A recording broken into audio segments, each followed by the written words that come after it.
aula de hoje, nós vamos aprender sobre a estrutura dos vírus, as suas características principais, o mecanismo dos vírus ao invadir uma célula e sobre outras doenças causadas por vírus, além da Covid-19. Então, sem mais delongas, vamos para a nossa aula. Começando aqui com a estrutura viral do HIV, que é o vírus da imunodeficiência humana. Esse vírus, ele é um vírus de RNA. O seu material genético é o ácido ribonucleico. Além dessa característica, esse vírus ele possui uma característica específica também, que é a presença de uma enzima chamada transcriptase reversa. Tem a função de sintetizar DNA a partir do RNA, ou seja, elas fazem a transcrição ao contrário. Em vez de, a partir do DNA, formar moléculas de RNA, ela faz o contrário. A partir do RNA, ela sintetiza o DNA. Por isso, esse vírus é considerado um retrovírus. E os vírus são considerados por alguns cientistas como seres não vivos, porque eles são acelulares, ou seja, não possuem célula. Esse prefixo A, o A que vem antes das palavras em biologia, significa negação. Não possui célula. Mas ele é capaz de infectar qualquer tipo de célula. Pode ser uma célula animal, uma célula vegetal, pode ser um protozoário, por exemplo, uma bactéria. Qualquer tipo de célula pode ser infestada pelo vírus. Esse vírus é um tipo de vírus envelopado, porque além do capsídeo, que é uma membrana que envolve o material genético, ele também possui um envelope, tornando esse vírus mais resistente. Além disso, nós temos também aqui esses pontinhos azul, que são as proteínas. Essas proteínas, elas servem para que o vírus possa se aderir à parede da célula hospedeira. Aqui nós temos outro exemplo de vírus, que é o bacteriófago. Como o nome já sugere, esse vírus é um vírus que ataca bactérias. Para a gente ter ideia de quanto um vírus é pequeno, o tamanho de um vírus é mais ou menos 225 nanômetros. O nanômetro é menor ainda que o micrômetro. As bactérias, a unidade de medida das bactérias é micrômetro. Mas a gente pode fazer uma comparação aí. Enquanto o bacteriófago mede 225 nanômetros, uma bactéria mede 1000 nanômetros. Tá? Uma hemácia, por exemplo, que é a célula vermelha do nosso sangue, vai ser do tamanho de 10.000 nanômetros, ou seja, 10 micrômetros. E agora vamos falar sobre as doenças causadas por vírus. A febre amarela é uma doença onde o vetor é o mosquito. E existe dois tipos de febre amarela. A febre amarela silvestre, que é aquela no meio rural, e a febre amarela urbana. A febre amarela urbana, ela pode ser transmitida pelo mesmo mosquito que transmite a dengue. No meio rural, outros mosquitos, como os sábex e os hemagogos, também são capazes de transmitir a doença. Eles picam o macaco para sugar o sangue, e aí quando eles picam os seres humanos, eles transmitem a doença. Bom, a forma de prevenção, a profilaxia, é por meio de vacina. Outra doença muito cobrada também nos vestibulares é o sarampo e também a poliomielite. A forma de transmissão dessas doenças é basicamente a mesma. É através de gotículas de secreções, do espirro, da saliva, objetos contaminados, água contaminada, alimentos contaminados com fezes. A poliomielite e o sarampo possuem vacinas. Não precisa vocês se preocuparem com os sintomas, não precisa você estar memorizando quais são os sintomas, mas a forma de contágio, quem é o causador, como essa doença é tratada. Lembrando que a maioria das doenças virais, elas não têm tratamento, tem prevenção, e a prevenção é feita através de vacina, na maioria dos casos. A poliomielite é uma doença que já foi erradicada do Brasil em 1989, justamente por causa da vacinação. Hoje, nós corremos um grande risco de sofrermos de novo com essa doença, pois na Venezuela está acontecendo um surto na Venezuela de poliomielite e afeta o sistema nervoso e destrói os neurônios motores, fazendo com que a pessoa fique paralítica dos seus membros, principalmente no caso das crianças. As vacinas contra a poliomielite é a vacina de Sabin ou Salk. E como essas doenças, existem inúmeras outras doenças que também são causadas por vírus. Exemplos são cachumba, rubéola, catapora, raiva, hepatite A, hepatite B, hepatite C, a tão temida AIDS. Bom, vamos falar sobre a cachumba.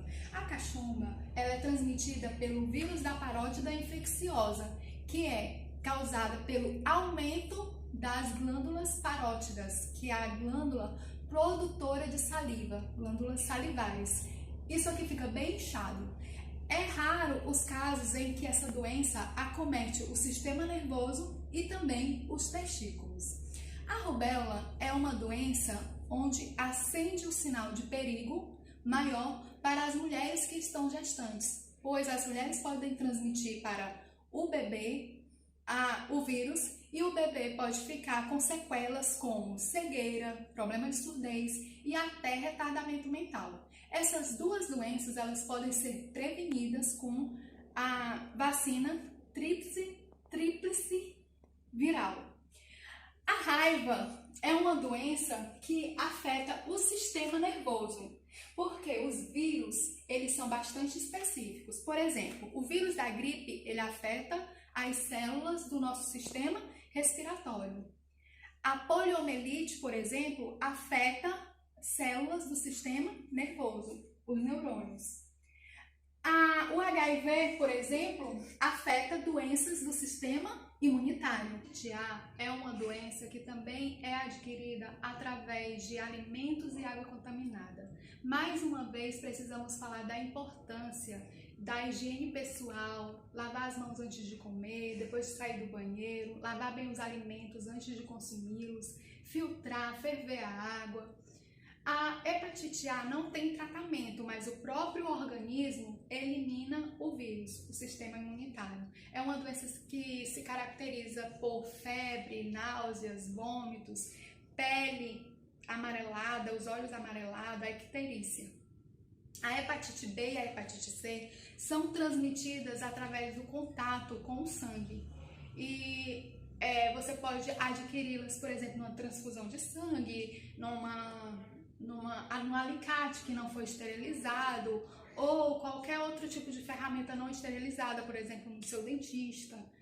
A hepatite C, se ela não for tratada, ela pode evoluir para um quadro de cirrose. A hepatite B, ela tem vacinação e a hepatite C, ela tem um medicamento que vai inibir a reprodução do vírus. E também tem outra doença que é o HPV, que é o papilomavírus, humano. Existe já a vacinação contra essa doença e é uma doença que pode ser evitada com o uso de camisinha. Assim como o vírus da hepatite B e da hepatite C também pode ser transmitido através de contatos sexuais, porque contato com líquido, com sangue, então pode ser evitada com o uso de camisinha. O que acontece com a pessoa que tem o HPV? Começa a nascer ferimentos na pele e principalmente na área genital, por exemplo, no colo do útero. E essas feridas, elas são precursoras para o câncer. Por isso é importante fazer exames periódicos. E também, se o médico detectar um ferimento, ele vai fazer um procedimento para a retirada desse ferimento. E agora falando sobre a AIDS, que é causada pelo HIV. Esse vírus aqui, esse danado, ele ataca principalmente as células do sistema imunitário e as células chamadas de CD4, que são aquelas células que avisam para as outras células do sistema imunitário que está entrando um invasor, um corpo estranho, no caso, um antígeno. Se elas invadem essas células, então o seu sistema imunitário ficou completamente o quê? Deficiente. E aí, a pessoa, ela pode ser acometida por outras doenças que são chamadas de doenças oportunistas, como é o caso da pneumonia, da tuberculose, do câncer. Essas doenças, elas vão atacar a pessoa porque o seu sistema imunitário está deficiente.